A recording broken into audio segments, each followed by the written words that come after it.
Hello Physical Fiends, it is Jordan here with another Worth a Purchase where I play a game for a short amount of time to see if I would buy it myself. Today, I'm taking a look at Fatal Frame 2 Crimson Butterfly Remake, which is releasing digitally this week, but this is Physical Paradise and I only care about games with physical copies, and this does have one. It's good news, it's bad news, and something a bit special that you may not know about. I'll detail it all later in the video, but first, the game itself. This is a remake of a PS2 horror game, the second game in the cult horror series Fatal Frame, also known in Europe as Project Zero and just Zero in Japan. A slow-paced atmospheric horror series that have always been frontrunners for making the scariest games of all time. The second game is often considered the pinnacle of the series, and so they decided to remake it from the ground up.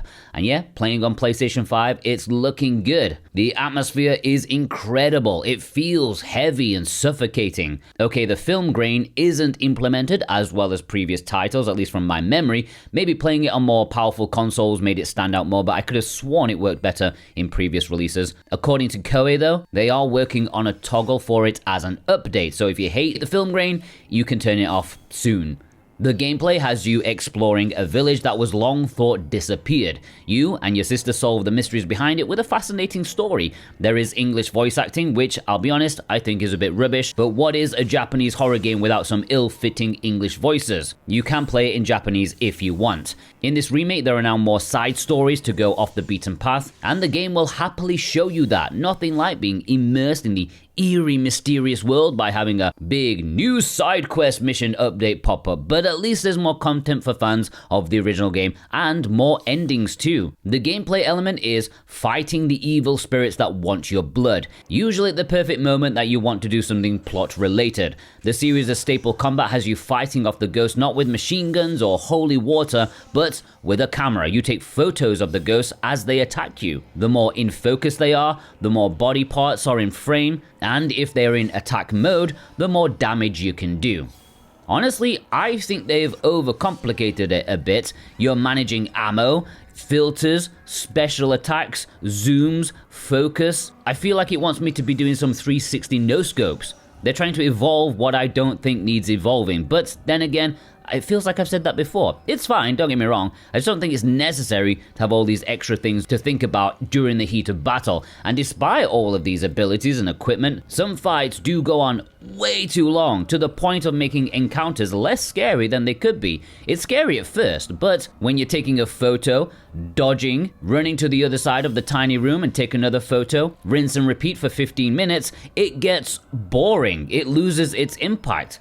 Like, I always play games on normal difficulty, but at one point I tried easy just to see the difference, and it made it more enjoyable. Because there is a difference between difficulty and dragging things on a bit too long, even when you're getting the fatal frames. I don't know if it's because they want to pad the game out, or maybe they misjudged long battles for epicness, or misjudged my photography skills, but I would hope, if there's ever a brand new title, they could simplify it a bit, make each encounter shorter, but more impactful. Like dangerous, but dispatched in a shorter time. That would be better.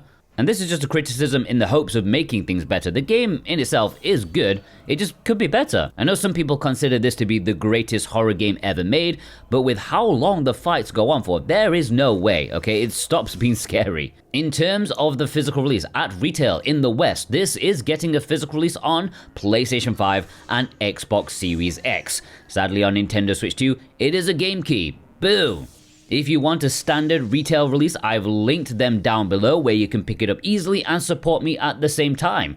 However, if you're looking for something slightly more exotic, you may want to look towards Japan, because on PlayStation 5, they have 2 more editions available. There is a premium box edition, which includes the game, as well as an official art and materials book, a set of 5 postcards, as well as an acrylic keychain.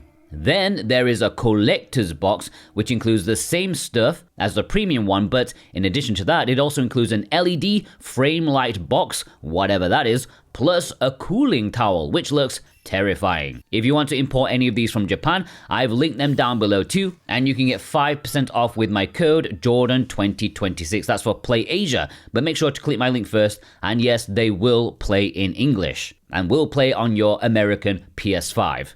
So, Crimson Butterfly doesn't present, to me at least, anything we haven't seen before. If you played any of the recent ports they've put on modern consoles like Maiden and Blackwater or Mask of the Lunar Eclipse, you'll be extremely familiar with what to expect here. They brought the original into the modern era with the same kind of feeling, so it's all predictable. Honestly, maybe it's nostalgia on my part, but I'm still feeling Maiden of Blackwater a bit more than this. I know that's one of the least liked in the series, but I think I just prefer it. But this is still going to be a good horror game to add to your collection. Fights do drag on for far too long, and that is my major criticism, and I hope that can be balanced in any future game. Are you going to be picking this up? Let me know in the comments below, and have a fantastic day. Take care.